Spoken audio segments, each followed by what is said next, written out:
E aí galera, nesse segundo vídeo vamos falar sobre metabolismo de carboidratos, né? No primeiro foi os conceitos gerais, divisão, classificação e função, e agora metabolismo de carboidratos, onde tudo inicia pelos carboidratos que ingerimos na alimentação. Comemos grandes moléculas, né, como seriam polissacáridos, como o glucogênio, o amido, que são moléculas de origem, depende, animal ou vegetal. Se você come animal, glucogênio. Se você come origem vegetal, alimentos, você tem amido. E na boca tem as glândulas salivares que secretam uma enzima específica para isso, que é a amilasa salivar. Essa enzima vai degradar esses polissacáridos em moléculas menores, até mesmo chegar de sacáridos ou oligossacáridos. A partir daí passam pelo estômago, onde não ocorre nenhum tipo de digestão desses carboidratos, porque não tem, a esse lugar é digestão de proteínas, não tem enzimas para isso. Mas na segunda porção do intestino aparece o pâncreas, que secreta a amilasa pancreática, que é uma isoenzima da amilasa salivar.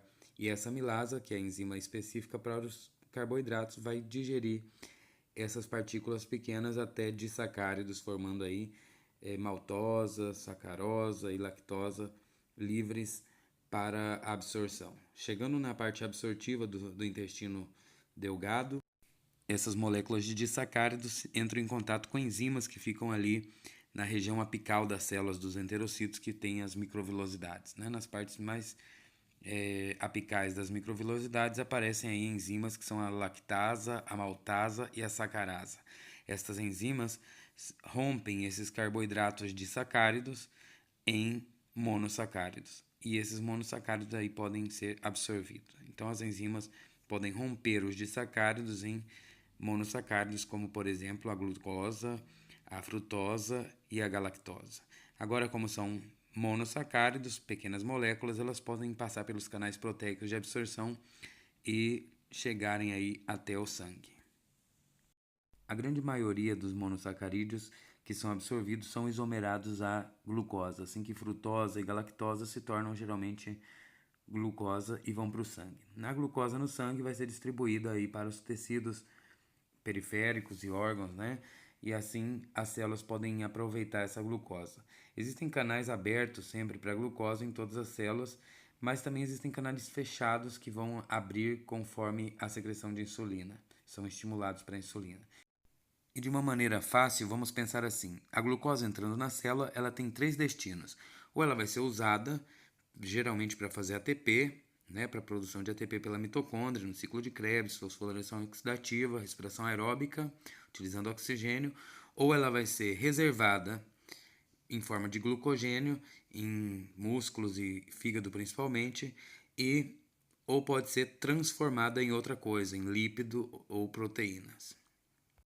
Então vamos lembrar, a glucosa na célula ela pode ter três destinos: usar, reservar ou transformar essa molécula.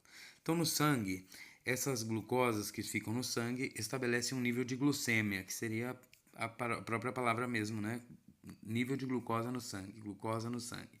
Vamos colocar que a normoglucêmia, condição normal, seria de 70 a 100 miligramas por decilitro. Entre esse valor, eu estou com uma glucêmia normal ou normoglucêmia. Agora, isso existe variações durante o dia, mesmo porque a gente tem alimentações em várias ocasiões. Assim que em períodos pós-prandiais, ou seja, depois de uma alimentação, geralmente a gente tem muita glucosa no sangue, ou seja, estou com uma hiperglucemia, né?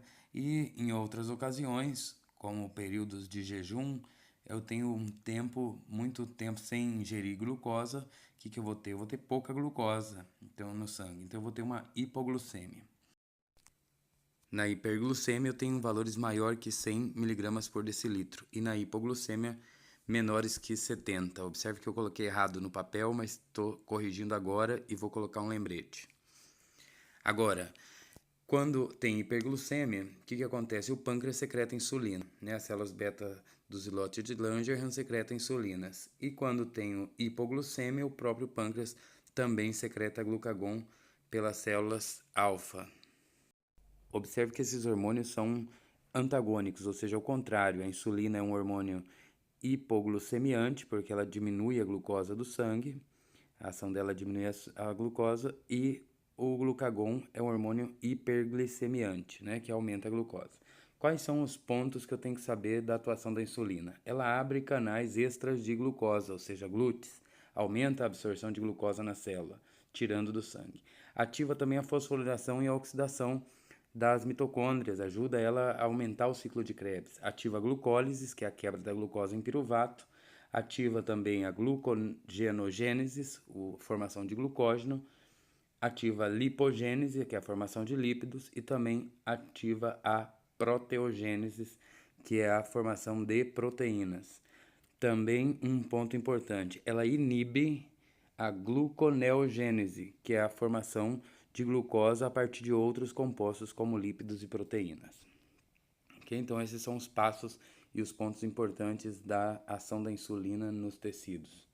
Essa insulina, vamos colocar assim, esse processo atua diferente em diversos órgãos. Então vamos exemplificar com o fígado, os adipocitos e miocitos e tecidos periféricos, que seriam os músculos e tecidos periféricos. No fígado, ativa a glucogenogênese, ou seja, a formação de glucógeno hepático, e também desativa ou inibe a gluconeogênese hepática, ou seja, inibe que o fígado continue produzindo glucose a partir de outros compostos como lípidos e ínas. Nos adipocitos, ativa a lipogênese, que é a formação de triglicéridos, de lipídios. E nos miocitos, ativa a proteogênese e também a glucogenogênese, que é a formação de glucógeno dentro do músculo. Agora, no caso de uma hipoglucemia, eu tenho o glucagon que vai atuar.